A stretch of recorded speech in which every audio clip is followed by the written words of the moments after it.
ವಿಜಯಧರನ ಬದುಕು ಸಾರ್ಥಕ್ಯವನ್ನು ಹೊಂದಿತು ಎನ್ನುವುದರಲ್ಲಿ ನಿಸ್ಸಂಶಯ ಸ್ವಾಮಿ. ಆವತ್ತಿ ನಗರದ ಭವ್ಯ ಪೀಠವನ್ನು ಏರಿ ಅಲಂಕರಿಸುತ್ತಾ ಅನೇಕ ಕಾಲಘಟ್ಟಗಳೇ ಸರಿದು ಹೋಯಿತು. ಮನುಷ್ಯ ಜನ್ಮವನ್ನ ಅವತರಿಸಿ ಬಂದ ಮೇಲೆ ಸಾರ್ಥಕ್ಯ ಎನ್ನುವುದನ್ನ ಕಂಡುಕೊಳ್ಳಬೇಕಾದದ್ದು ಕರ್ತವ್ಯ ಅಲ್ಲವೇ? ಕರ್ಮಭೂಮಿ ಇದು. ಮನುಷ್ಯ ಹುಟ್ಟಿದ್ದಾನೆ. ಧರ್ಮ ಮಾರ್ಗದಲ್ಲಿ ಯಾವಾತ ಕರ್ಮವನ್ನ ಸಾಧಿಸುತ್ತಾ ಜೀವನದ ಸಾರ್ಥಕ್ಯವನ್ನ ಕಂಡುಕೊಳ್ಳುತ್ತಾನೋ ಅದನ್ನ ಪರಿಪೂರ್ಣ ಜೀವನ ಅಂತ ಕರೆಯುತ್ತಾರೆ. ಹುಟ್ಟು ಸಾವಿನ ನಡುವಿನ ಅವಕಾಶವನ್ನೇ ಜೀವನ ಅಂತ ಕರೆದರು. ಇದನ್ನ ಹರಿವ ನದಿಗೆ ಹೋಲಿಸಿದರು. ನದಿಯೊಂದು ಎಲ್ಲೋ ಪರ್ವತದ ಬುಡದಲ್ಲಿ ಹುಟ್ಟಿ ತನ್ನ ಸಂಚಾರದ ಉದ್ದಕ್ಕೂ ಅನೇಕ ಜನಜೀವನವನ್ನ ಸೃಷ್ಟಿಸುತ್ತದೆ, ಜನಪದವನ್ನ ಸೃಷ್ಟಿಸುತ್ತದೆ, ಸಂಸ್ಕೃತಿಯನ್ನ ನೆಲೆಗೊಳಿಸುತ್ತದೆಯಂತೆ. ಹಾಗೇ ಅಲ್ಲವೇ ಈ ಮನುಷ್ಯನ ಜೀವನ? ಹುಟ್ಟಿನಿಂದ ಸಾಯುವವರೆಗೆ ಅವಲೋಕನ ಮಾಡಿ ನೋಡಿದರೆ ಹೇಗೆ ಬದುಕಿದೆ ಅನ್ನುವುದು ಮುಖ್ಯ ಅಲ್ಲ, ಏನನ್ನ ಸಾಧನೆ ಮಾಡಿದೆ ಅನ್ನುವುದು ಮುಖ್ಯ. ಸತ್ಯ, ನ್ಯಾಯ, ನೀತಿ, ಧರ್ಮ ಎನ್ನುವಂತಹ ಆಧಾರ ಸ್ತಂಭಗಳ ನಡುವೆ ಸಾಗುವುದೇ ಮನುಷ್ಯನ ಜೀವನ.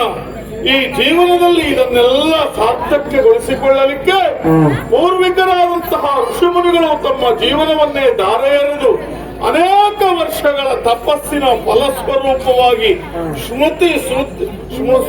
ಶ್ರುತಿಯನ್ನು, ವೇದಗಳನ್ನು, ಪುರಾಣಗಳನ್ನು, ನ್ಯಾಯಶಾಸ್ತ್ರಗಳನ್ನು, ಮಹಾಕಾವ್ಯಗಳನ್ನು ಮನುಷ್ಯನ ಬದುಕಿಗಾಗಿ ಧಾರೆ ಎರೆದಿದ್ದಾರೆ.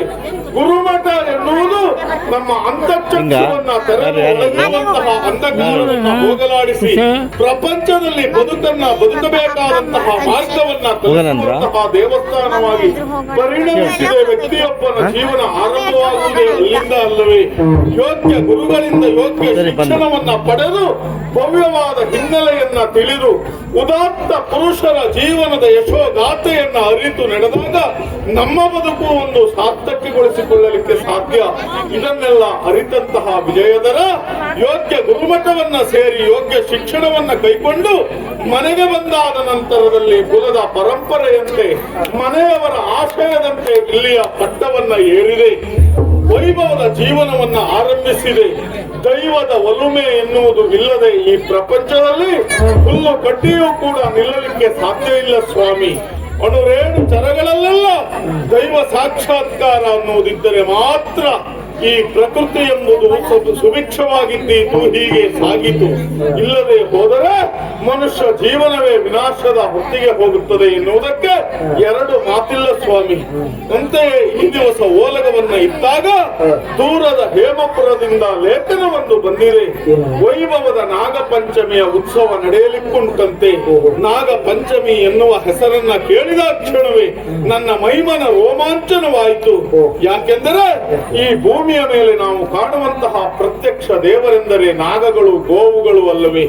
ಇವುಗಳಂತಾದಂತಹ ವಿಜೃಂಭಣೆಯ ಆಚರಣೆ ಎಂದರೆ ನನ್ನ ಮನಸ್ಸಿಗೆ ಎಲ್ಲಿಲ್ಲದ ಸಂತೋಷ.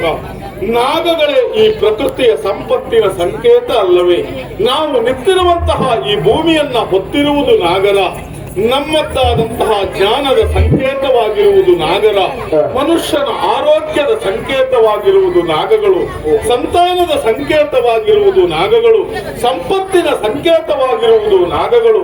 ನಾಗಗಳ ಬದುಕು ಎನ್ನುವುದು ಮನುಷ್ಯರ ಬದುಕಿನೊಟ್ಟಿಗೆ ಅವಿನಾಭಾವವಾಗಿ ಬೆಸೆದುಕೊಂಡು ಬಂದುದರಿಂದ, ಅಲ್ಲಲ್ಲಿ ನಾಗರ ಆರಾಧನೆಗಳು ನಡೆಯುವುದರಿಂದ, ಸಂತುಷ್ಟಿಗೊಂಡಂತಹ ನಾಗಗಳು ಹರಸುವುದರಿಂದ ಮನುಷ್ಯ ಜೀವನ ಅನ್ನುವುದು ಹೀಗೆ ನಡೆಯಲಿಕ್ಕೆ ಸಾಧ್ಯವಾಗಿದೆ. ನಾಗಾರಾಧನೆ ಎಂದರೇನು ಸ್ವಾಮಿ? ತನ್ಮುಖೇನವಾಗಿ ಶ್ರೀಹರಿಯ ಅರ್ಚನೆ ಅಲ್ಲವೇ?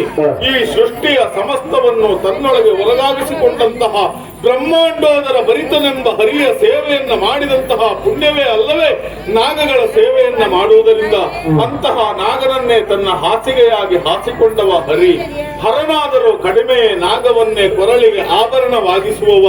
ಹರಿಹರರ ಶಕ್ತಿಗಳು ಒಂದಾಗಿ ಹರಿಯಲ್ಲಿ ಎರಕವಾಗಿ ಪ್ರಪಂಚ ಮುಖಕ್ಕೆ ಅದ್ವೈತ ದೇವನಾಗಿ ತಾನು ಬ್ರಹ್ಮಾಂಡವನ್ನೇ ಪಾಲಿಸುವಂತಹ ಮಹಾವಿಷ್ಣುವಿನ ಸೇವೆಯನ್ನ ಮಾಡಿದಂತಹ ಪುಣ್ಯ ನಮ್ಮ ಪಾಲಿಗೆ ಲಭಿಸುತ್ತದೆ ಅಲ್ಲವೇ?